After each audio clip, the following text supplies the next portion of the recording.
archive as we move forward. So first of all, I'd like to begin by welcoming all of you back from hopefully very refreshing and recharging breaks, and you're all excited for the spring semesters in front of us. My name is Don Saucier. I'm a professor of psychological sciences, and I'm also the associate director of the Teaching and Learning Center here at K-State. And we do great things. And I'm going to share my screen, and I'm going to give a little plug for our professional development series before I get into today's actual event.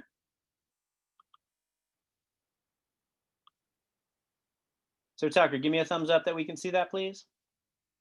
All right, we got a thumbs up. Excellent. It's amazing. We share our screens. I have no idea what people see on the other side. So it's nice to have a couple allies out there to tell you they can actually see this.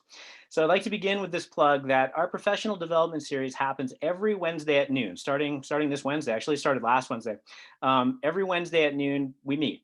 The same Zoom link every single time. Our events are recorded and archived on Canvas. If you need an invitation to that Canvas page, we're happy to send you one. Just reach out to us if you don't have those already. We also offer a professional development certificate, and we recognize TLC fellows as well. And there's a lot of information on our webpage about what those are. And in case you're interested, reach out and we will be happy to ask your questions. But really, if it relates to teaching, we're all about it. I'll also put a plug out that we have a teaching chat tomorrow at noon, as well as next Wednesday at noon. And this will relate to one of my disclaimers about my talk in just a second. So the talk today that I'm going to give you is about encouraging empathy in your course design and policies. I am a huge fan of empathy. If you've taken my psychology classes, you've heard me say that if we could improve the world, the first thing I would do is make everybody more empathetic. If we could do that, a lot of our problems go away. And I think in course design, if we infuse more empathy in our courses, a lot of our problems go away. We can remove barriers, we can start to support our students' learning, and we can create better experiences for ourselves. These are things that I think we should prioritize in our teaching. I don't think we should ignore our own experience. So that is my little overview of what I'm going to be doing. But before I talk more, I want to know what you're hoping to get from me today, and then hopefully I'm going to deliver on this. So I want to know, what is one thing that you want to learn in this session today? And I'm going to ask that you type that into the chat. And I'll be monitoring the chat throughout the presentation today to kind of see the stuff that comes in there. I'll try to answer questions as they occur. And if I miss something, that's why Tucker and Ashley have my back, and they'll make sure that they put it back on my radar. So for now, if you would be so kind as to write what you want to learn today from this talk.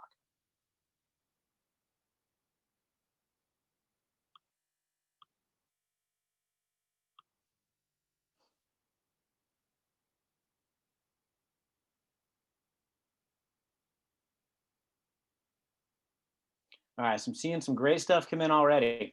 Melissa's wondering about empathy and healthy boundaries in personal relationships and how this translates in relationships with students.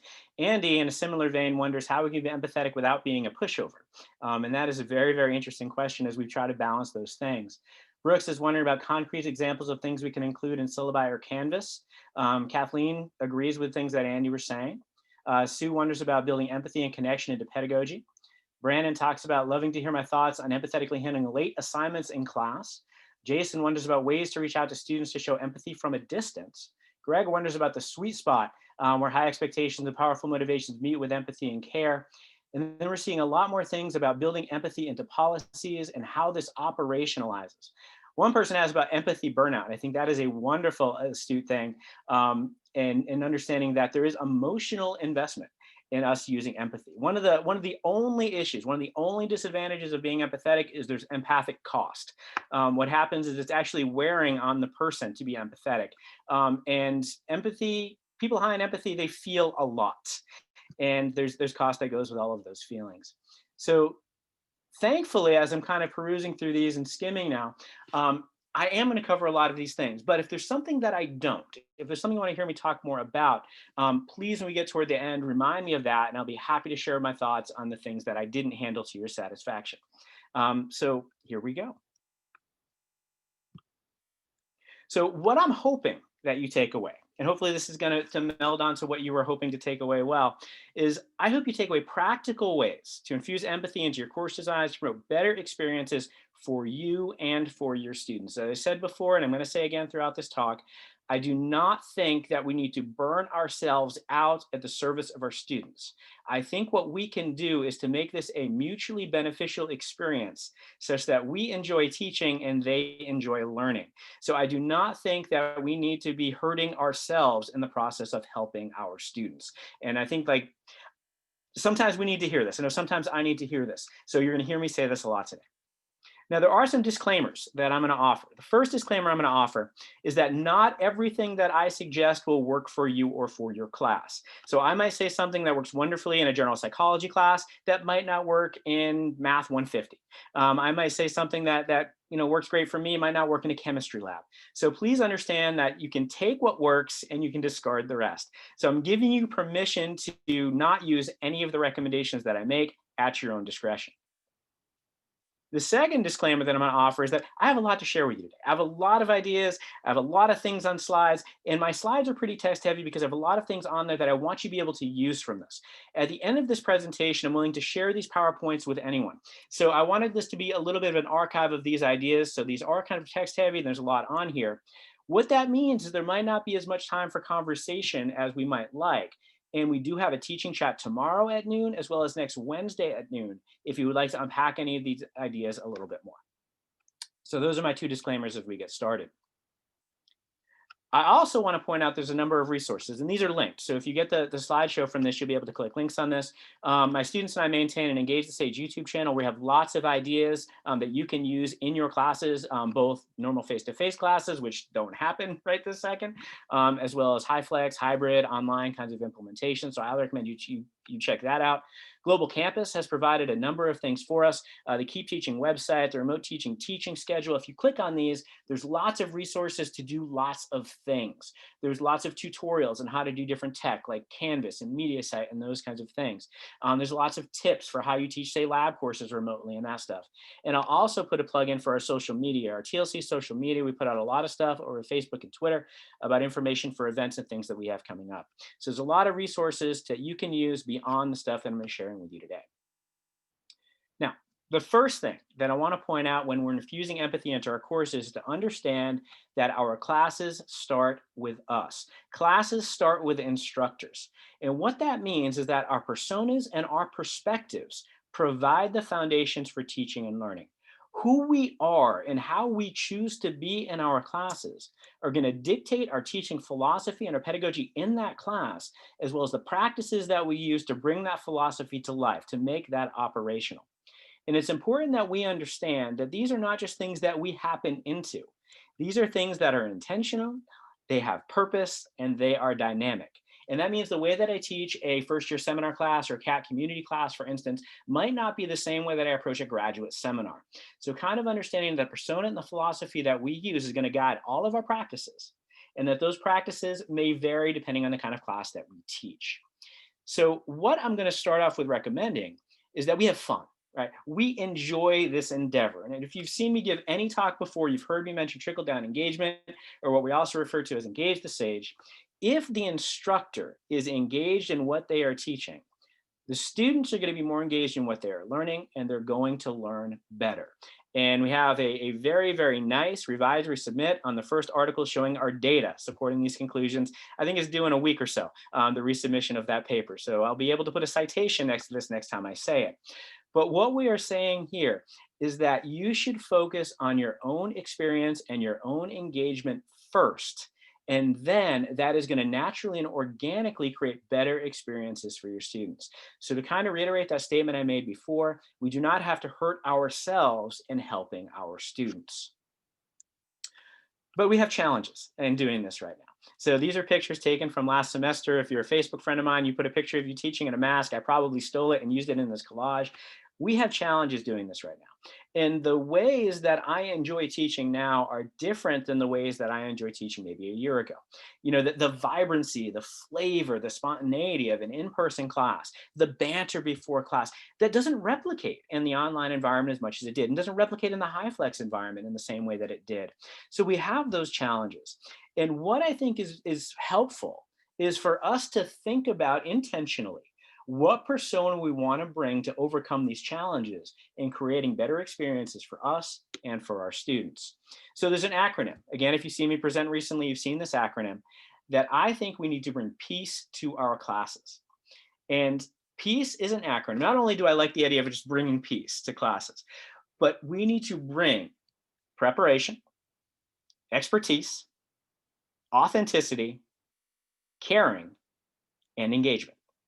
And I think if we intentionally think about how it is we are going to get ourselves ready to bring preparation and expertise and authenticity and caring and engagement to our classes, then we are going to be ready to lead that class in a way that is going to be more infused with empathy, because empathy is part of caring.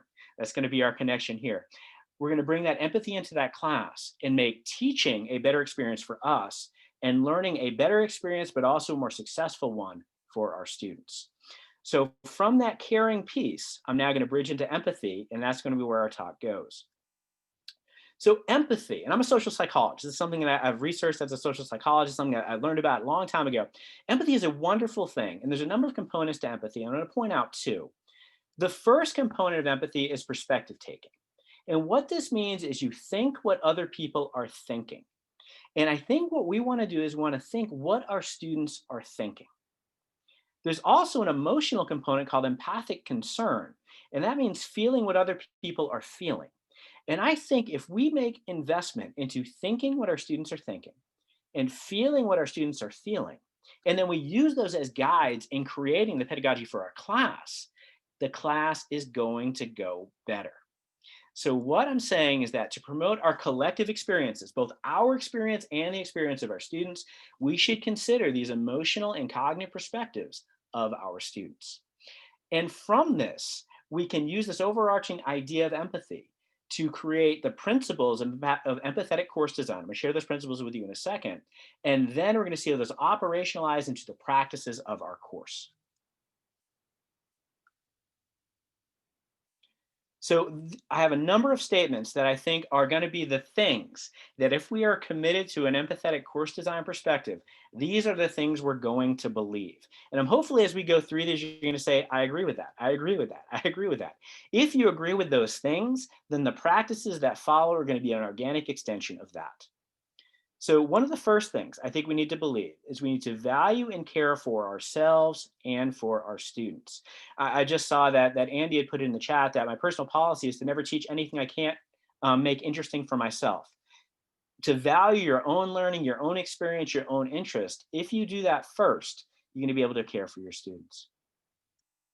We understand that these subjective experiences matter. We understand that how much we like the teaching process and how much our students like the learning process, those are things that are important.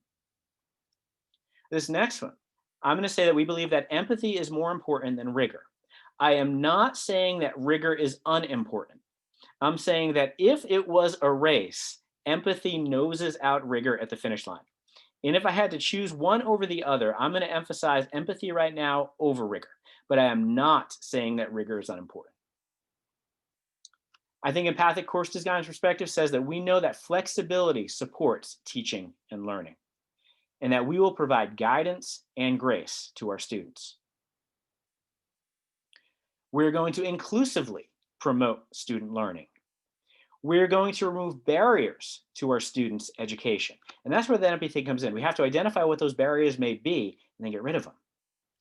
We have to consider the context in which our students are learning. And we have to consider the context in which we are teaching. So for instance, right now, rather than being in a wonderful room on campus with wonderful seating and great PowerPoint slideshows behind me, I'm tucked up in a guest room in my house with my cat trying to get through the door to come get at me, right? This is the context in which I'm teaching this morning. And I think understanding those realistically is going to be important for us to create an empathetic learning environment. We make our expectations clear and reasonable for our students and for ourselves. It's going to be one of the guiding principles when we start to get to these practices is thinking about what our students can reasonably do, but also what we can reasonably do. I saw a lot of people, myself included, this past semester, bite off more than they can chew in terms of, say, grading that they were expecting themselves to be able to do on that schedule. So just making sure that we're understanding that we have to consider our experience and the experience of our students in order to teach empathetically. We make the reasons for our practices explicit. And we do this not only for ourselves in connecting philosophy to practice, but also for our students. One of the things that I hear a lot from students, they say, I don't know why my instructor is doing so-and-so. Let them know. Let them know why you're doing the things in your class. And they may not completely agree with your reasoning, but they can't say there's no reason for having done it. And I think making that reasoning explicit really can turn kind of that perspective of a student and seeing the empathy for their experience. And we provide fair and reasonable ways for students to demonstrate their learning. I'm going to have operational definitions of these moving forward. I have some ideas about how we can do this. And we also seek and use feedback from our students. One of the things, as I'm sure all of you are aware, at least Kansas State, we did not have to submit our teaching evaluations for formal evaluation, say in our department. That doesn't mean we shouldn't have done those teaching evaluations in our classes to get that feedback to hopefully make our classes fit the expectations of our students more, or let us know what we need to do a better job about articulating the reasons for when we're doing in our class. One of you said, I like the context consideration. They're currently in a car outside of Panera in Kansas City. And I absolutely, as Tucker just said, I'm actually grateful that you made time for us today. So now, that's the perspective. Now we're going to talk about how that fits into practice. So how do we infuse empathy into our class to make that philosophy come to life? We can do this with syllabus statements. I know that Brooks had mentioned something about what going on in the syllabus. I have some very specific ideas about things we can include on our syllabus. We talk about course scheduling. We'll talk about course structure. We'll talk about course policies. We'll talk about assignments and assessments. And we'll talk about being there for your students. I have there in quotes because you're really not going to be there. You might be there virtually. You might be there asynchronously. But I think there are ways that we can make ourselves be there for our students in ways that show empathy for them and promote their learning. So I'm going to begin with syllabus statements first. And I think there are empathic syllabus statements, empathetic syllabus statements that we can create to to create a climate in our class that lets students know what our perspective is and how it is that we will be supporting their learning. There are 3 specific syllabus statements that I'm going to recommend that you consider including on your syllabus. There's going to be an empathy statement that I include in my syllabi that I'll share with you here in just a second. A respect for diversity statement that my graduate teaching assistant, Noah Rankin, who I think is part of today's call, and I created looking at a lot of different places. We kind of created one that worked for us in our class. We'll share that with you. And also a mental health statement, which is a recommended statement among the Provost syllabus statements here at K-State. And I'm going to highly recommend that you consider including that on your syllabus. So the empathy statement first, and here's the full text. And I'm not going to read it completely word for word. And I'll remind you that we're going to make these slides available to you later, so don't try to copy this down real quick. Basically, what I tried to say in this statement is that things are different. Things are different for all of us. And I even say, frankly, it sucks, right? Social distancing isn't what any of us necessarily wanted to do. But I'm imploring my students to stay connected with us. And if they have difficulty with anything, including deadlines, for instance, reach out and we'll try to work with you the best way that we can because we want them to learn and succeed. And I say, I want you to have a wonderful learning experience with you. And we should be creating physical distance right now, not social distance. We are here for you. And the first person who shared the kind of physical distance, not social distance with me was Harlan Weaver. So I'm very indebted for him kind of telling me that, and I've included that ever since. So one of the things I think if we put on the syllabus, I care about you, I care about your situation, I care about your learning, please reach out because I'm here to help. I think right now, our students need to hear that. And I think reminding our students of this, making this policy in the class, I think is really important. So it's something that I've used on my documents before, and it's something that I'm continuing to use, and my students seem to respond well to it. So this is going to be the first one that I'm going to recommend. The second empathetic course statement that I recommend is a respect for diversity statement. And again, this is one that Noah and I created from a lot of sources that we're able to find across different universities. It says, our intention is to create a learning environment that is inclusive and supportive of students from all diverse backgrounds and perspectives at K-State. The course content is intended to be respectful of diversity with regards to race, ethnicity, nationality, disability, socioeconomic status, immigration status, gender identity, sexuality, religion, and culture. We will respect the diversity brought by each student to this class. Your input as a student is valued. Please notify the instructor and/or teaching assistant about ways in which we can improve the effectiveness of this class for you personally or for other students at K-State. Letting our students know that all of them are important to us is an inclusive statement. Letting our students know that I value you. And if I don't ever make you feel valued, reach out to me and we can work that out. I think is something our students need to hear. Our social circumstances in our nation, I think, mean we have to say things like this explicitly now more than ever. So I highly recommend that you start to include something like this on your syllabi to infuse empathy into it. And then the mental health statement, this is a K-State statement. It's one of the recommended but not required statements for your inclusion on your syllabus. Says that your mental health and good relationships are vital to your overall well-being. Symptoms of mental health issues may include excessive sadness or worry, thoughts of death or self-harm, inability to concentrate, lack of motivation, or substance abuse. Although problems can occur anytime for anyone, you should pay extra attention to your mental health if you're feeling academic or financial stress, discrimination, or have experienced a traumatic event such as the loss of a friend or family member, sexual assault, or other physical or emotional abuse. If you are struggling with these issues, please do not wait to seek assistance. And then it provides a number of places where the student can receive help with any of the concerns that they're experiencing. I think normalizing that mental health concerns are a real experience for both us and our students, and letting them know that there are resources here to help is something that they cannot hear enough. This is something I think we need to put out there. We need to put on our syllabi, and we need to remind our students of that, especially as the semester gets more effortful and gets more stressful.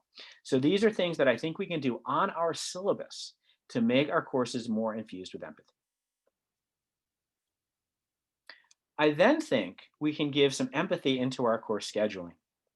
I think we can provide support by reducing stress by increasing students' ability to predict and control. Again, speaking as a psychologist, there are two big reasons that people get stressed out. One is lack of prediction, the other is lack of control. So things are happening that they can't control, and things that happen that they weren't expecting, things that were surprising to them.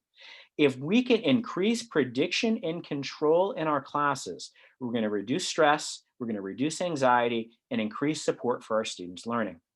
So what we can do, and I've heard Laura and Trina and a lot of other people at Global Campus talk wonderfully about this. And if you look at those resources, they're going to tell you about ways you can do this.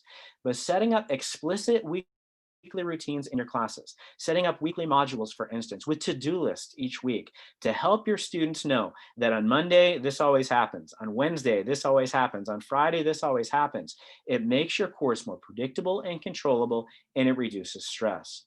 So empathizing with the fact that our class is not the only thing going on in our students' lives, and probably not the only thing that is a priority in their lives, is going to help them navigate through all of the things that they're having to deal with. Brandon mentioned in the chat that he does a 10-minute module on suicide prevention early in the semester and received a lot of good feedback from students. So I think of ways that we can use our course structure and our course materials to let our students know that we care about their experiences. And saying, I'm going to set up the week 1 module so it's really easy, one-stop shopping for everything in the class. And then the week 2 module is going to look just the same. We just change out the content. We're going to have the same kind of things, the same due date, the same format for assignments. These kinds of things are going to be helpful. Next, this is a little bit controversial here at K-State. If any of you are faculty senators, then you've been involved in these horrifically contentious conversations about mental health days this coming spring. And we don't have spring break. That's the first thing to kind of understand. I believe we'll have one official mental health day, and I think we've been recommended that we have a second mental health day infused into our course schedule. I'm going to say that we proactively schedule mental health days. And scheduling mental health days means that you are going to reduce content. You can't just give your students days off and have them do all the same things. That does not mean it's a break. That just means that they don't have maybe, the class meeting with you. But if they have to do all of the same things, it is not a mental health break. So that's something we have to think about in terms of that scheduling. I think scheduling in prep days, scheduling catch-up days, scheduling reading days. Reading days was a thing that I had in undergraduate. We would have a couple of days of finals, then a reading day where no one had finals where you could catch up. Then there were a couple more days of finals, then another reading day. And right before the end of the semester, we had a couple of reading days. Kind of what our dead week doesn't do. We had these reading days where no one could have class, no one could have meetings, no one could have tests or assignments. And that was days for us to prepare. Our dead week is not really a dead week. Right? Our dead week just supposedly means that you can't give your final exam the week before finals. I think we think about really imposing dead weeks into our schedules, really imposing in these periods where our students get to relax a little bit and catch up on the chaos of their academic and personal experiences.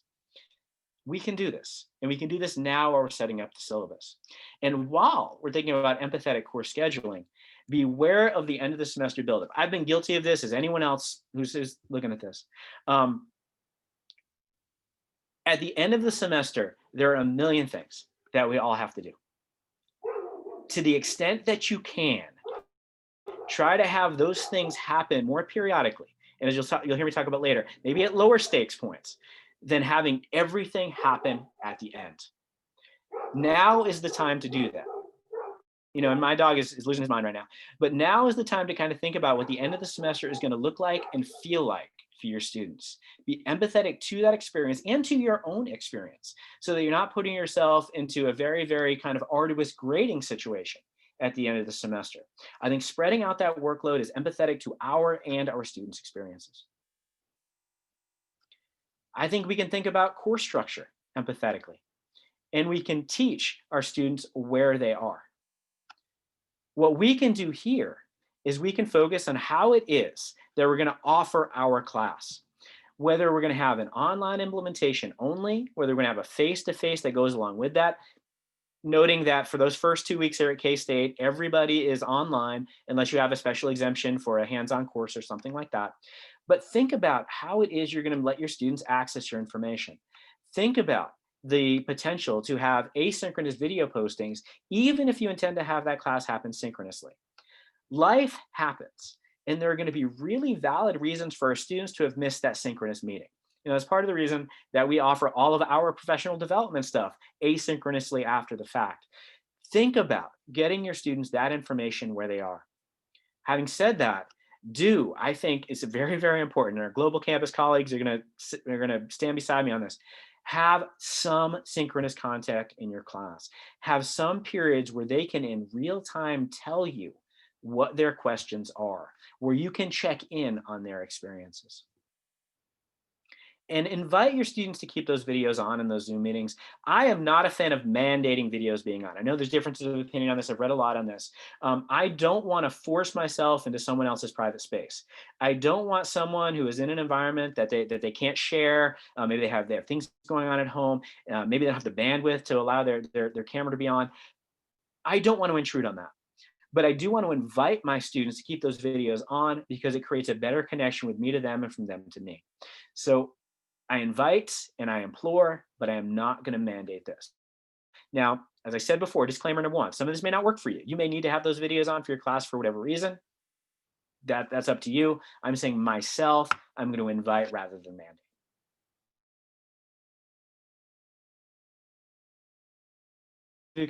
I'm going to advocate for an empathetic late policy. Now, I used to be, when I say used to be, I mean, as of last March, I was one of those people who's like, nothing late. If it's late, it's a 0. I don't care, it's late, it's a 0. And only like truly extenuating circumstances, we get an extension. Now, if the person reaches out to me ahead of time, I almost always grant the extension. If the person reaches out to me afterwards and it sounds kind of mostly valid, I'm going to grant the extension.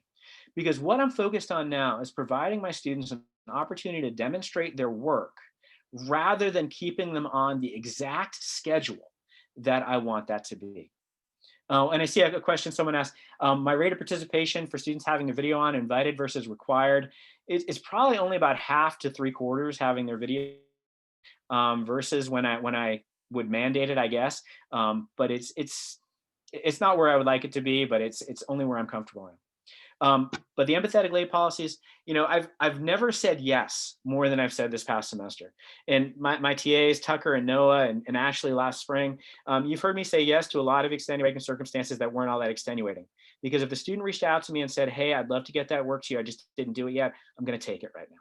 Now, it's not 2 weeks later. There is kind of a cutoff. I hadn't really reached those cutoffs very often, but more so than ever before, I'm allowing for that.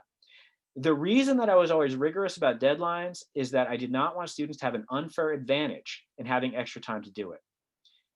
I don't think my students passing in things late this past fall really had an unfair advantage. I think it was really a lot of things going on and they lost track of it or missed it. I don't think they did better than the students who got it in on time. So I'm going to err on the side of empathy over rigor in that regard. And the same thing with attendance.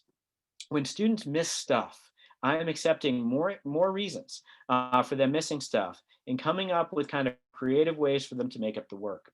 If you missed a class discussion and we have participation points that are part of that class, I'll have you write up a summary of what contributed and the questions you would have asked and give you those participation points after the fact. These are things that I'm allowing my students to do. Now, there's some things you have to be at, but that weren't the courses that I had to teach this fall. Someone asked, how do you encourage students to stay on schedule with assignments while letting them know you have an empathetic late policy? I do both. Every single week, I remind my students how important it is to kind of stay on track of things and keep on schedule. It's going to be easier for them, easier for us, but also let them know to reach out to me when life happens. And I would say that the number of people who have been late has been a manageable number at my classes, even classes with up to 200 people in them. We haven't had that many people who have, say, taken advantage of this empathetic late policy or this empathetic attendance policy.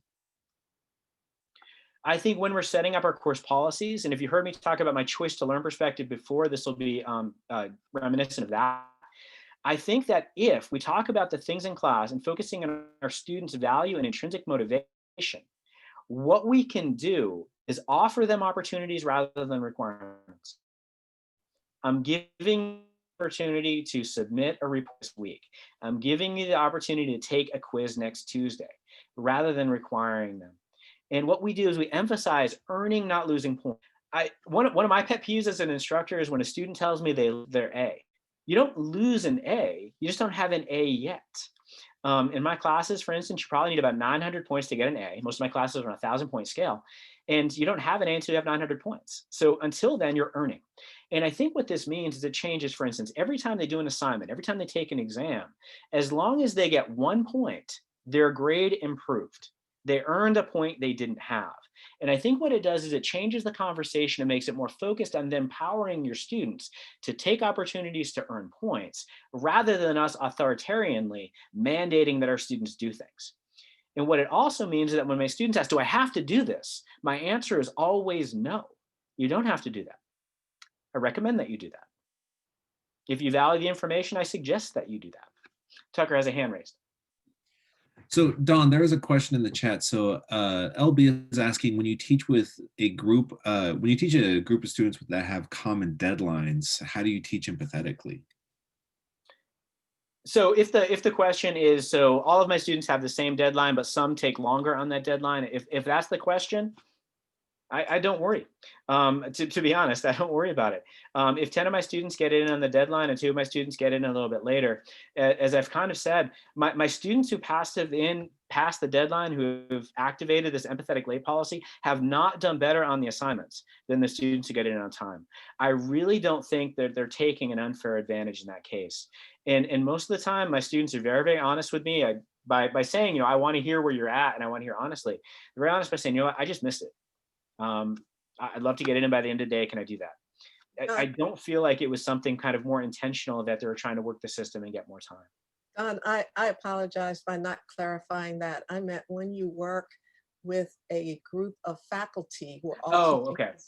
Course, and there's a group deadline and you're trying to be empathetic, how do you do that?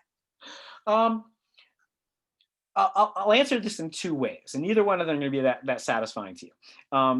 The first is that I don't care what other people do. I'm a full professor. I can do what I want in my classes, and I can justify what I do because it fits my pedagogy. So what I'm going to do is I always have an explicit reason for the decisions that I make. And if anyone wants to hear that reason, whether you're a student, a faculty member, or administrator, I'll be happy to share that reason with you. So as long as it makes sense in my pedagogy, I'm not going to worry about how other people are teaching their classes. The second thing I'm going to say is I've never had a situation where I've had kind of common deadlines with someone else. But one of the things that I would probably try to do if that were the case is I'd try to open that conversation with the rest of the people who have those common deadlines with, the semester hasn't started yet, to see, is there an opportunity for all of us to adopt an empathetic late policy? Now, they may or not be open to do that. So I understand that my answers are probably not completely satisfying, but that's how I would respond to that question. Now the next, and these are getting a little bit harder, a little more operational, are empathetic course assignments and assessments. The first thing, thinking empathetically, think about yourself first. Understand that everything you assign will come back to you. We forget this sometimes when we're writing our syllabi. right? They're going to do this every week, they're going to do this every week, and do this every week. Not only have we put an undue burden on our students, but that undue burden now comes back onto us. One of my colleagues, Les Loshke, referred to this as grading karma. During finals week this past fall, saying I'm in grading karma now because all that stuff I had them do, it's now on my desk. Remember this. Remember that everything you assign will come back to you. So what I'm going to recommend is provide assignments students will want to do and that you will want to grade. Don't assign busy work. Assign stuff that matters. Assign stuff that's going to get right at the crux of that work, the most important pieces. Look forward to that assignment. When I give a mission assignment in my classes, I look forward to what the students are going to do on that. Think about that when you're creating assignments. Don't make it mundane. Don't make it busy work. Don't make it boring. They're going to hate it and you're going to hate it. Make it something really awesome and cool. And provide opportunities for your students to apply and extend their learning in meaningful ways to them. Now, if you have them demonstrate things that are individualized and idiosyncratic and meaningful for them, two things are going to happen. Number one, it's going to be better. They're going to invest better. It's going to be better for you. It's going to be better for them. Number two, if it's individualized, they're creating their own personal experience, it's less likely that students are going to collaborate to create the same thing.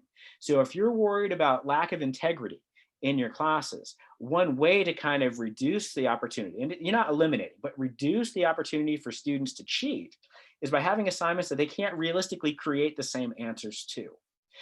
We did this with weekly assignments and weekly activities in my Gen Sci class, and these were really fun and cool. We got great answers, and I shared the greatest answers each week with my class. They were super fun for us, they were super fun for the students, and it was a way for them to demonstrate their learning. Someone says, how does that work for group projects and assignments? In a minute, I'm going to tell you to beware of group projects. So I'm going to get to that question in just one second. Consider lower stakes assignments. One of the things I think that really stresses people out is when all of their points are riding on a certain thing, right? When we have, I remember an undergrad class I had where half my points were on the midterm, the other half were on the final. That was really, really stressful to be an undergraduate in that situation. Consider lower stakes assignments that come throughout the class, and beware of comprehensive assessment. If you're teaching a skill-based class where it's very important that they have all of those skills at the end, then comprehensive assessment makes sense for you. If you're not, then maybe comprehensive assessment isn't the best way to measure their learning. For instance, in my class, in teaching a general psychology class, if I were to do a comprehensive exam, it might mean that I'm testing more information more often than other information. Maybe I test the exam 1 content in exams 1, 2, 3, and 4, but exam 2 only on 2, 3, and 4, and exam 3 only on 3 and 4, and exam 4 only on 4. I've basically said that this information is 4 times more valuable than the information at the end. If that's not true, then comprehensive assessment might not be the way to go. So if your only reason for doing this is to make it harder, I'm going to say that's inconsistent with some of the principles I started with for empathetic course design. We don't just make things harder, we make things better. Just making it harder for a student to get a good grade, I do not think is something that I advocate. I think offering our students choices in the assignments they do is going to create better assignments for them, better assignments for us. I think you can offer in choice, you can do this or this. One of the things that I've been doing a lot in my class is have them either do a paper or a video in providing the information back to me. I'll talk about how I create those a little bit as we continue this conversation. You can decide to do this version of the paper or that version of the paper. Maybe you can set up 3 different deadlines and they can choose which deadline they want to hit. They can do this assignment at the first deadline, this assignment at the second deadline, this assignment at the third deadline. Maybe they have to do 1 of 3 or 2 of 3. This also spaces out some of your grading. So I think having them think about what they do, when they do it, and how they do it makes easier for them and easier for us. Jason mentioned kind of in the lower stakes assignments more often, using weekly quizzes instead of midterms. These are ways that it reduces your students' anxiety and stress right now. We're doing that is important. And reducing our grading, reducing the magnitude of the impact on a grade of one assignment is something that's really important. Now, this goes back to one of the questions, Melissa's question. Beware of group work and projects. One of the things I heard a lot from students this fall is that it was really, really hard with their home situations to have collaborative group time. So if you're going to have group work, one of the things that I would recommend is that you have class time devoted to doing some of that collaboration. So if you have a synchronous class meeting on Fridays, maybe you devote a couple of those Fridays to having those groups to get together in breakout rooms and do that. You can be there, you can monitor, you can answer questions, but I would beware group work. I also, anytime I've done group work, I've always had an individual project piece at the end. So there's a portion that's group work. There's always an individual project piece as well for me, where one of the things they do in that is they tell me what their contribution to the overall project was. And I think that these are ways that I kind of do that. But I think the question was asked in terms of these kind of empathetic late policies and things like that. I would enforce the same kind of thing in group work here. So if one group is kind of falling short, I would try to be as empathetic as I could and accepting those assignments too. But that's something I don't typically do in my classes. Now this one, if you remember like one thing, one operational thing, this is one of the things I would like you to take away, is get the maximum out of your students. What I mean by that is don't ever, ever put minimums on assignments. Don't ever say a minimum of a 5-page paper. What I would do is if I think it's going to be a 5-page paper, instead of saying a minimum of 5 pages, I would say a maximum of 3.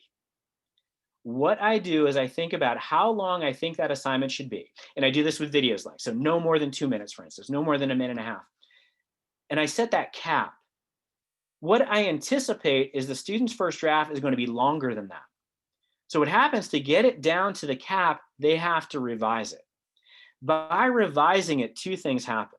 Number 1, shorter assignment, less for me to grade. Number 2, shorter revised assignment, it's a better assignment. It actually promotes their success in doing that assignment. So one of the things that I staunchly recommend is set short maximums for what your students want to do. And one of the things, it's amazing to hear students on evaluations say that the thing they would like me to change is to let them write longer papers. It's amazing to hear an undergraduate say, I want to write longer papers. And as Andy said in the chat, this is more relevant to the real world. Being succinct, powerful, and compelling, we can do that. So get maximum out of your students, and it reduces your grading load by you having to read fewer pages or see fewer minutes of video, but also the quality of that is better, which also enhances your grading. So this is something, it's a real easy tweak that I think any of us can do in our classes that is going to be really helpful. And let them know why you're doing it. I think that point where we're explicit about our practices, let them know why you're doing it. I love reflections. I love having weekly reflections in my classes where they tell me the most important thing they learned, the most surprising thing they learned, and the questions that they had for that week. And then I respond to the reflections every week. Typically, I'll use synchronous class time to do that. So say I had some great questions this week. This is what I'm responding to those questions for. What it is, it provides a really easy piece for them to accumulate points, but also demonstrate their learning in an interactive way over the course of the semester. I don't call things assignments. I call them things like missions. It's just kind of, as a student, I would be more interested in doing a mission than doing an assignment. I'm more interested in writing a mission report than a paper. So think about the things that are going to interest and excite your students more in your framing. I love homework for life. This is something I use in my classes a lot. Let them know the stuff we're learning is not just for today, it's for forever. It's not just for today, it's for next week and next year. So let me know what homework for life you've given yourself based on your learning in my class.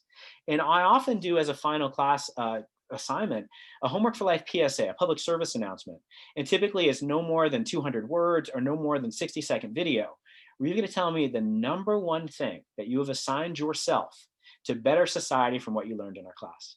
And if you want to feel good as a teacher, getting these assignments at the end and seeing how your students are going to find the meaningful aspects of your class to better their lives and the world around them, this is amazing. I highly recommend you think about doing this. And I like this one too. I'll be honest, students don't like this one as much. But allow your students to create and complete their own assignments and assessments, and even their own exams. We have something called Exams by You in my classes, where they write and answer their own exam questions. And you might say, oh, students do great on those. They don't. Oh, students must love those. They don't. They're a ton of work, but it gets around a lot of the issues of a traditional exam. So if you're worried about students kind of collaborating on a multiple choice exam or using resources they aren't supposed to use, if they write and answer their own exam, you don't eliminate, but you reduce that as a possibility. It's also really interesting to see how students can create unique and interesting ways to demonstrate the student learning outcomes in your class. I really love this. Students more often, I'll be honest, like me to tell them what to do instead, but I love offering this creativity. If you're going to be using more traditional exams, understand the limits of remote proctoring. Remote proctoring has a lot of workarounds. Remote proctoring is not perfect by any means. It also can be expensive, and K-State does not want you passing those expenses on to your students. I recommend, if you're going to use a traditional exam, let them use resources. I tell my students in my class, it's going to be a multiple choice exam. You're going to have 40 questions in 60 minutes. You're not going to have time to look all this stuff up, but you can use your textbook, your notes, videos, any of those kinds of things. Jason's also had his exams written by his own students. Let him use the resources. You take that out as a factor in terms of integrity. Let your students know what that experience is going to be like. Let them know you're only going to have, for instance, in my class, 90 seconds per question, unless you have accommodations that get you more time. But you only have 90 seconds per question. You're not going to be able to look everything up. Do some preparation ahead of time.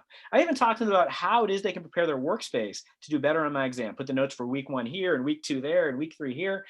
Have them color coded, all of those kind of things to do it better. But all of that's preparing them for my exam. And I think having them prepare in that way is not sacrificing rigor. It's telling them how to prepare and demonstrate their learning. It's helping them learn. And definitely be clear about what is allowed, not only in exams, but all of your assignments. What are they allowed to do? Are they allowed to collaborate with each other? Are they allowed to use the textbook? Are they allowed to use online resources? Are they allowed to use places like Chegg? Let them know what they can and can't do. And this is a recommendation that was offered on Honor Integrity from our provost, I think last week. I highly recommend that we do that. And then the final kind of category of things that I want to talk about before we open it up to more discussion is how we can be there for our students. Even in these remote modalities, I think we can focus on building connections and community. We can focus on having those synchronous contact points where we can get to know our students. We can have assignments that allow our students to share their experience with us. And we need to genuinely care about those experiences. If you ask for the information, you should read it and want it.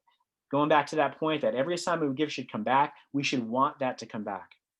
Create frequent touch points. Maybe it's weekly synchronous contact. Maybe it's Zoom office hours.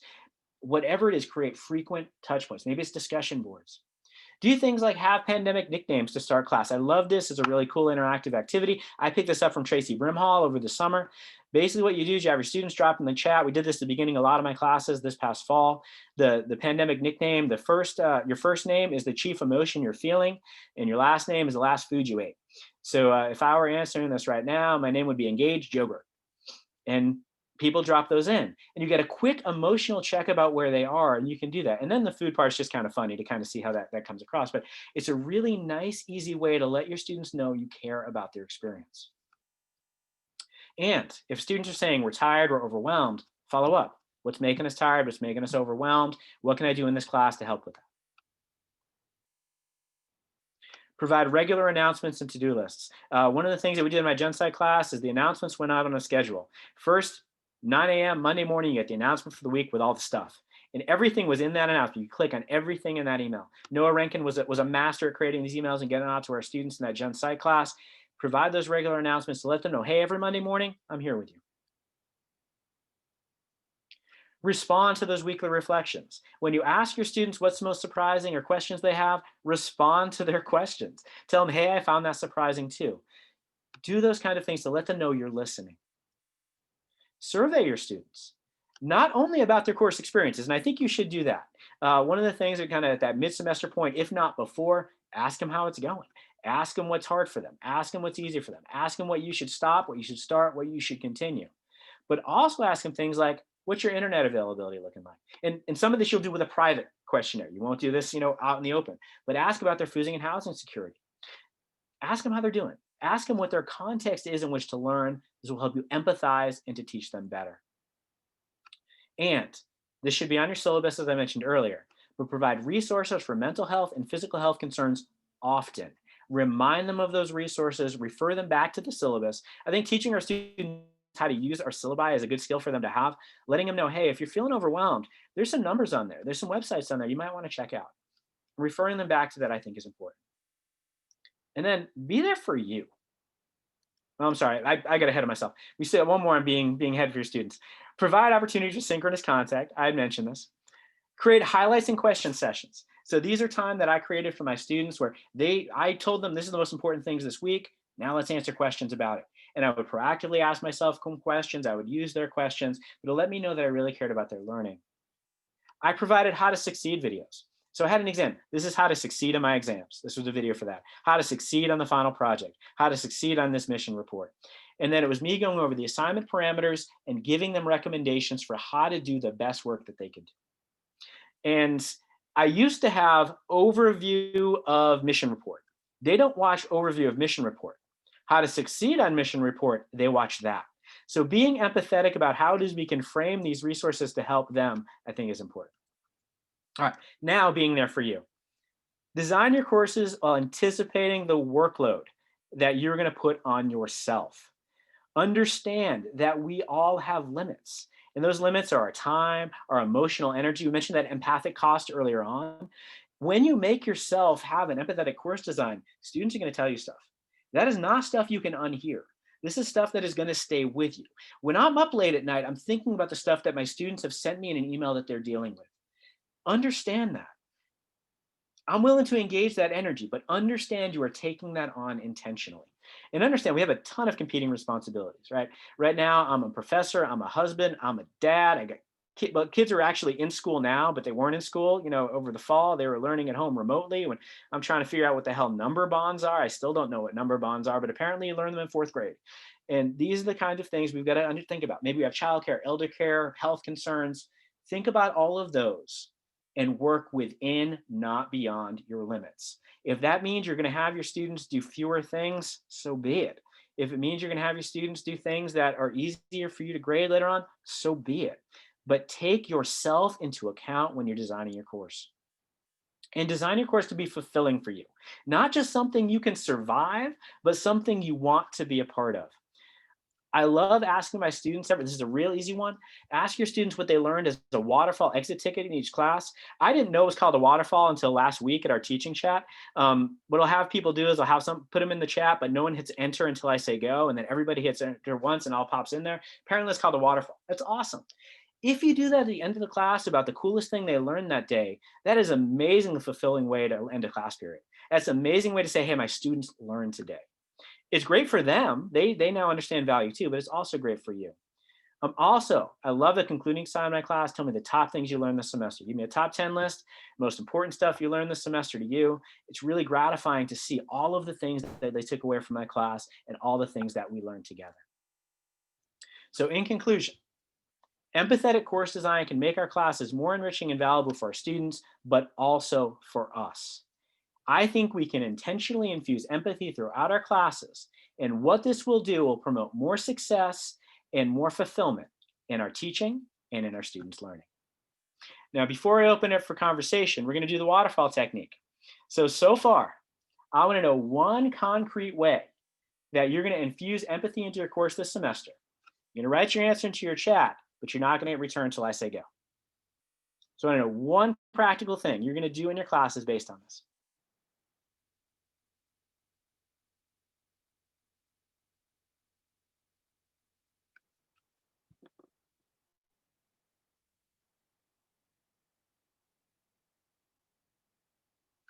And hit return. See, isn't that fun? You see the chat all fill up with those? Now I got to scroll all the way back up. That's, first world problems. You got weekly reflections, quiz by you, got some syllabus statements, some of the homework for life, empathetic perspectives, using the maximum approach, low risk assignments, the things I've learned stuff. These are excellent. Pandemic nicknames, waterfall. Sorry, Bostonian kind of crept in there for a second, the waterfall. Regular quizzes rather than exams. These are all awesome ways that we can infuse empathy in our classes. And one of the things that I'm a huge fan of, you've heard me talk before, you know this, I'm a fan of tweaks. I'm not a fan of overhaul. I'm not a fan of taking our class, throwing it away, and starting from scratch. I'm a fan of taking our class and finding the little things that we can do to make substantial change. So it doesn't create more work for us. In many ways, actually, some of the stuff I suggest creates less work for us. But finding those little tweaks to infuse empathy in our classes to promote our experience, which then will trickle down to our students' experiences. So thank you so much for sharing those. And now I'm gonna ask what questions you have. And the question over on the picture over on the side is just, we're all gonna be teaching superheroes this semester. And I'm really excited about that. And it's just me being superheroes with my kids. I'll remind you, this has been recorded. It'll be archived on the TLC Canvas page. I'm happy to send the PowerPoint to you directly if you would like that. So you didn't have to, you can copy and steal anything you want from this. But I'm really interested now in any questions that you have. I'm going to stop the screen share so we can kind of get that Brady Bunch view, which I think is a little bit easier to create connection. That's one of the other recommendations I would make. Use the Brady Bunch view as much as you can in your classes rather than kind of hiding behind a PowerPoint to create those connections with our students. So what questions do we have? And you can stick them in the chat, or you can unmute yourself and say them out loud. Hey, Don, Yeah. I included in that waterfall, are you suggesting that the practices that you're discussing under course delivery are things that are not just applicable for COVID and the situation that we work within now, but that they're good practices for some other time in our career? I will say absolutely. One of the things that you'll probably say, if you're familiar with inclusive teaching strategies, you saw a lot of overlap. Because what people have been saying we need to be doing to make all of our students learn better anyway is even more important than we do now. So what I'm recommending are tweaks that are going to stand the test of time beyond COVID. Now, I may go back to a face-to-face modality. So some of my things about remote instruction may not hold true. But the way that I structure assignments, the way that I structure my syllabi, those are things that will probably stand the test of time. So I think, as the provost like to say, we've made a pivot. And in many ways, that pivot is going to be good for teaching and learning. So absolutely right. I absolutely agree with that, Elvie. Let's see, and I'm seeing some questions pop in here too. Eva asked, my syllabi are already longer than I even want to read. How do we add more policies or statements without making it so long the students don't bother to read it in the first place? One of the things that I would potentially recommend is not to have one syllabus document, but different modules to each part. So if you had a module to course policies and a module to course assignments and those kind of things, and then when they weren't open, they were hidden, it might make that a little bit more manageable. And it might make it actually something that students are going to access a little bit more efficiently when they need that information. So that would be the immediate thing that pops to mind there for me. So people are talking about flashcards. One of you says your syllabus is 12 pages. And my syllabus is around 4 or 5 right now. And I'm happy with that. I'm okay with that. But I also have a video where I overview my syllabus, where I kind of go through and point out the most important things for them to help my students navigate that document. Trina mentioned using headers correctly in the syllabus. I think that's a great idea. Other questions that people have. Someone mentioned a TikTok style video. My daughter tells me about TikTok. I don't quite understand it. Apparently there's a lot of dancing involved. But I haven't had my students do TikTok yet.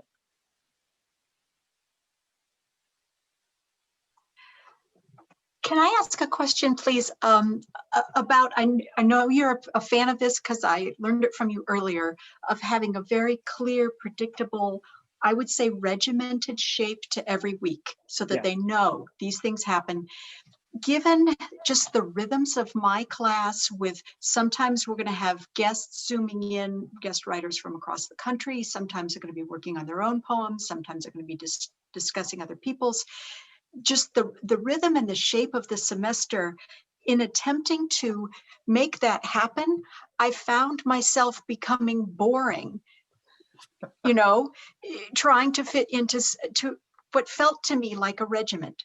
So could either you or other people talk a little bit about ways to structure predictability that maybe isn't calendrical predictability, or accessibility that isn't calendrical repetitiveness? Does this make sense? So I'm gonna first start by saying I find it very hard that anyone would ever find you boring, Elizabeth. I know you pretty well, and that doesn't fit you. I'm also not going to pretend I know what the word calendrical means. What I am going to say is that within kind of the regiments that I've created, part of my regiment is always infusing what the excitement is going to be this week. This is what we have in store for you this week, and this is what we're bringing, and this is going to be the compelling pieces. So I think the structure may be fairly predictable and cyclical. I know what cyclical means. But I think our energy can be predictable, but also energizing. And I don't know if that completely fits the situation you're talking about, and I'd be willing to invite anyone else to share their thoughts too. And at some point, I'm going to ask you what calendrical means.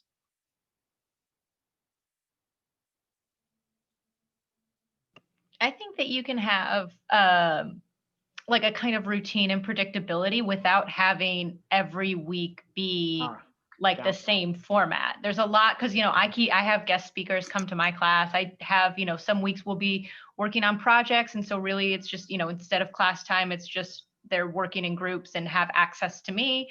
But I think that, like Don was saying, having those lists and having like, this is what we're going to be doing this week. These are the days that we're meeting.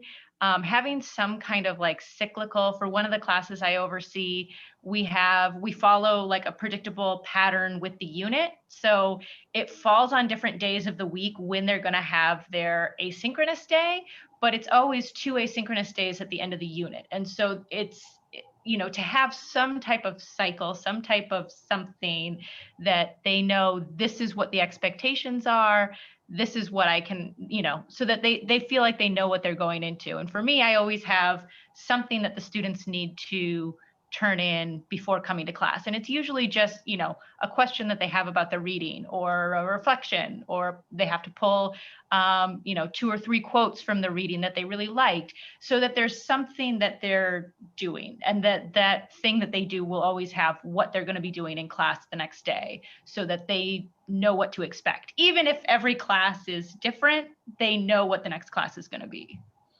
And I love that. I completely support everything Andy just said. I'm also going to offer in the notion that doing that makes it easier for us.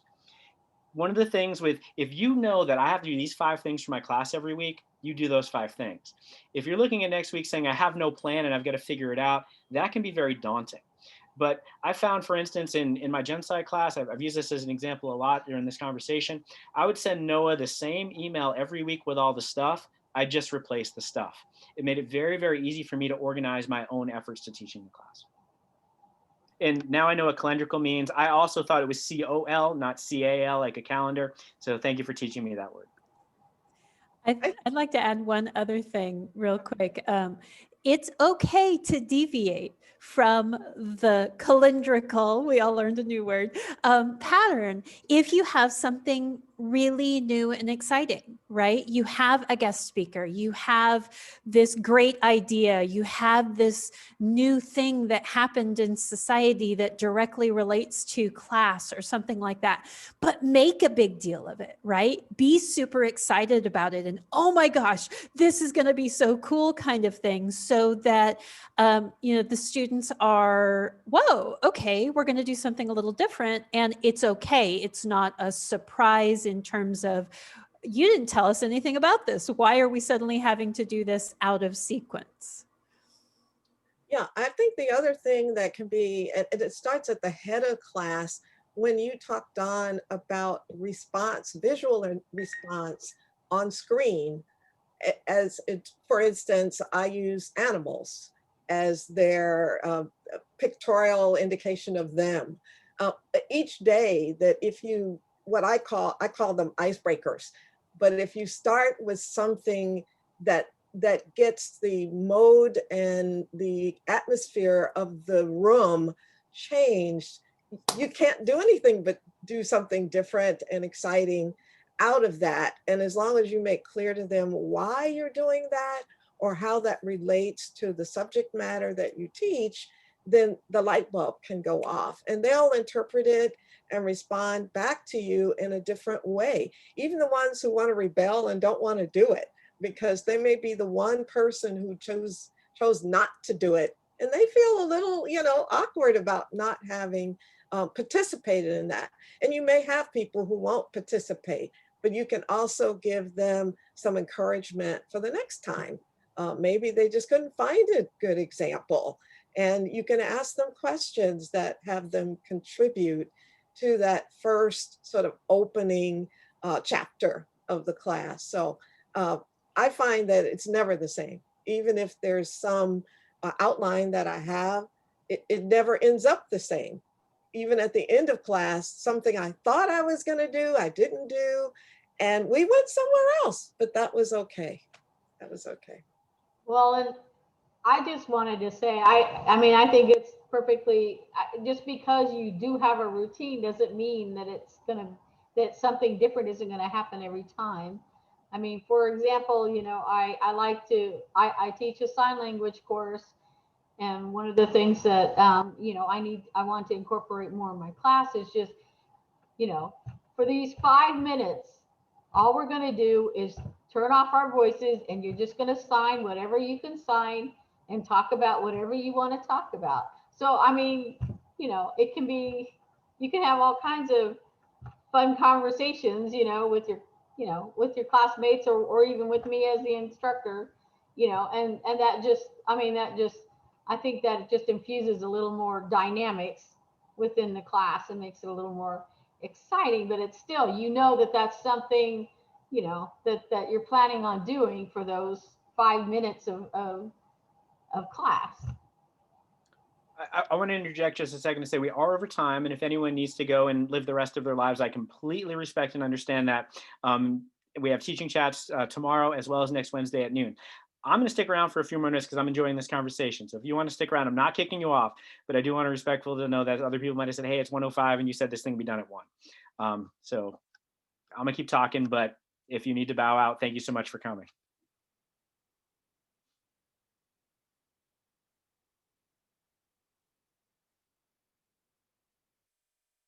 So what's the biggest concern or issue that you think you might face, for those of you who are still here, about infusing empathy into your course designs?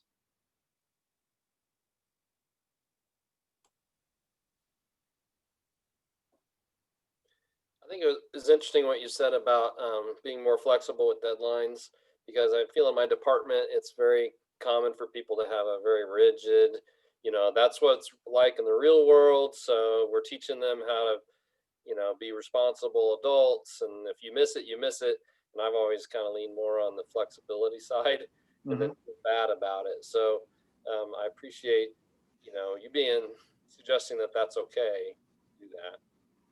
You know, I thought a lot about that, and that was a hard one for me because I was always much more the hard line, you know, rigorous kind of thing, and it wasn't hard to make the shift.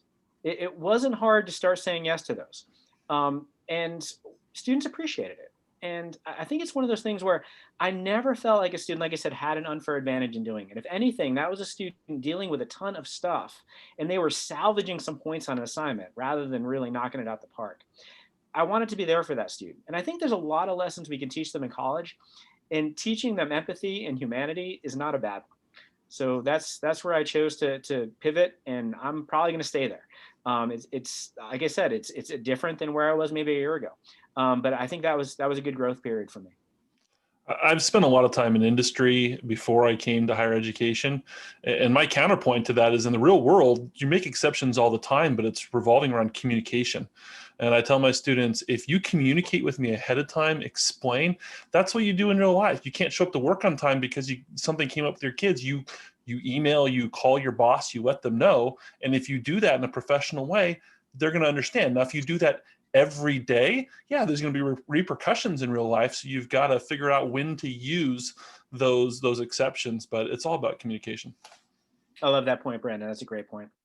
And I think it's also about flexibility, because in the industry, we find ourselves hurrying up to stop and wait in industries of architecture and construction. So your client wants to rush you, and then all of a sudden things stop. And so what do? Twiddle your thumbs? So there's both and I think that if you can prepare your students to not be frustrated over the downtime, but to be excited about what they can do in the downtime that helps them learn, as well as being excited about the uptime, that they learn the roller coaster of life, of working.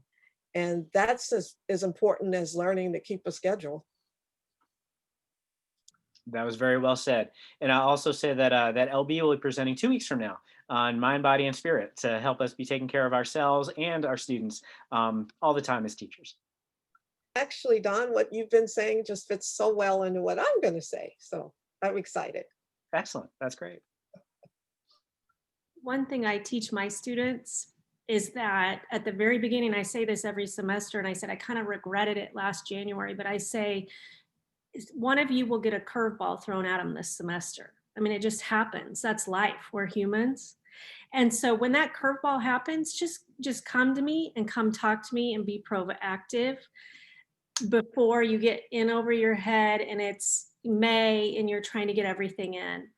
And every semester, you know, there's that curveball, and it helps somebody through it. And I think modeling that than just I tell them, you know, just pay it forward to somebody someday. And that's really what it's all about, you know, just being good humans. And if I can model that and model that empathy and they pay it forward, that's good enough for me. I think that's a fantastic life lesson. You have homework for life right there built into your class. Hey, Don. Yeah. What's up, Megan? How's it going? Can you talk a little bit about how to help in an empathetic way students who are taking on too much, to help them realize that they are expecting too much of themselves? So I have, over the past few semesters, noticed more and more students, they're working full-time jobs and taking a full load. And I am just like, I couldn't do that myself. I don't think that that is reasonable for any human to do that and then expect to get A's in all their classes. So I've tried to kind of take a more realistic approach with them and say, I'm not going to judge you for doing that. Like, that's your decision to take that on. But also, you have to understand that something has to give. I think that discussion itself is empathetic, but sometimes I struggle with how to say it, if that makes sense. May I address something with this? Absolutely, please. Go ahead. As an academic advisor, I used to teach a lot more, and I don't these days. I'm an academic advisor, and I've been listening to this in terms of, well, how can I apply empathy to advising, which I think would be a fascinating topic for advisors. But I think one of the biggest problems I see is exactly what Megan was talking about, and it's increasing. And that is my students who have kids who have a full-time job and have to take a full load. And I think one of my soapboxes, and I don't know if there's any way to address this, is to somehow get the 12-hour credit makes you full-time, and the people required to be in 12 credit hours is a vestigial requirement from when people didn't have to work full-time to go to college and raise kids. And I am looking for a way, and I don't know if it's a Board of Regents, I don't know if it's a provost, how can we make it so that people don't have to be in 12 credit hours? Because I am seeing the need increasing. I would say that the first thing I would recommend that you do is talk to Academic Affairs and Faculty Senate and find out who that is. The chairs of Academic Affairs are Brett DePaula. No, not Brett DePaula, I'm sorry. Shoot, any other faculty senators? And Jess is a faculty senator. Do you remember who the chairs of Academic Affairs are, Jess? No, she doesn't remember either. I'll tell you what, if you follow up with me, I'll tell you who they are. Look it up and find them for you. But they would be the ones I would ask. I imagine that it is a Board of Regents decision and concern, but that's where that conversation would start. I threw in the chat that we are horrifying ourselves about modeling the taking on too much. The things that I did last semester, I would not wish on my least favorite student ever. I mean, I did so many things. And like many of my students, I have very high standards for the things I take on for myself. So I don't half-ass things. I don't let things go by the wayside. And it's really, really hard to achieve at my own level. And then when I don't, I'm super critical of myself. So when I'm empathizing with students, I'm actually empathizing with students because I know exactly what it is they're facing. The biggest issue that I've had, and I think, Megan, by the way, that the way you described it, that's how I would do that. That was an amazing model of a conversation to have with a student, exactly as you said it. But when financial concerns are driving it, I have a really hard time. And I think David's point about, the number of credits and things like that is important. Yep. But when they need the money and they can't take an extra semester of school because they can't afford another semester, that's where I really have a hard time giving the recommendation to let it take longer. And I'll say our finances are a concern. And I've rarely had a student say they're not. Once in a while, a student says, yeah, finances aren't a concern. Say, okay, then let's go an extra semester. We'll get this done. It'll be a lot easier on you. When finances are a concern, I have a really hard time making that math work for the student. Yep. And what I've tried to do is pare away the completely non-essential stuff, but all of it's essential. And that's the hard part. So I have not been good about this. if I may, I think it's also a good opportunity to point out all of the help resources that are available, going to Student Life, going to counseling, going to Wildcat Financial, going to the pantry, or just, and if nothing else, then kind of, take your incomplete and make known to the forces that be that this is an unrealistic expectation for anyone, and use the resources that are available to help.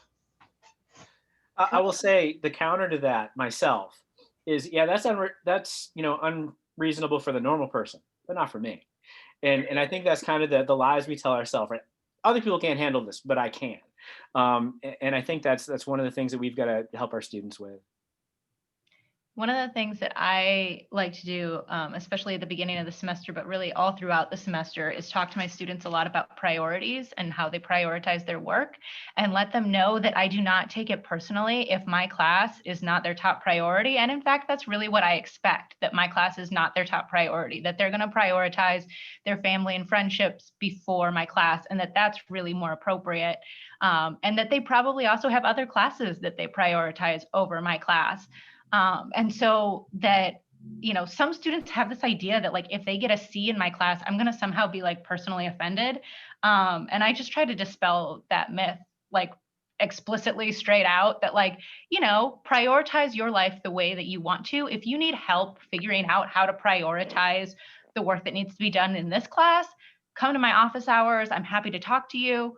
And also, I like to, particularly during midterms and finals, but really all throughout the semester, remind my students that their grades are not a reflection of, like, their value as a person. And I think that that's something that's really important for a lot of students to hear. Andy, I love every word you just said. That is amazing. And I think that is an amazing demonstration of empathy. You're doing it right. That's awesome. Other comments or questions? And like I said, we've got some chats coming up. So if you want to incubate on your ideas, we'll be back here tomorrow at noon. We'll be back here next Wednesday at noon, where we talk more about this. Because one of the things that I really think it's important we understand is we are not in this alone. We have colleagues who are facing the exact same challenges, and crowdsourcing, solutions to the problems and issues we're facing is wonderful. Is it this same Zoom ID, Don? Yes, it's the same Zoom ID for all of our professional development events for the entire semester.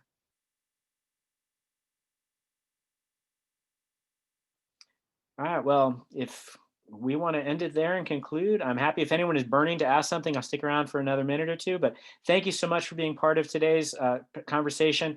I was really happy to think about how I wanted to do things in my semester, and I hope that some of my recommendations help you. So thank you so much.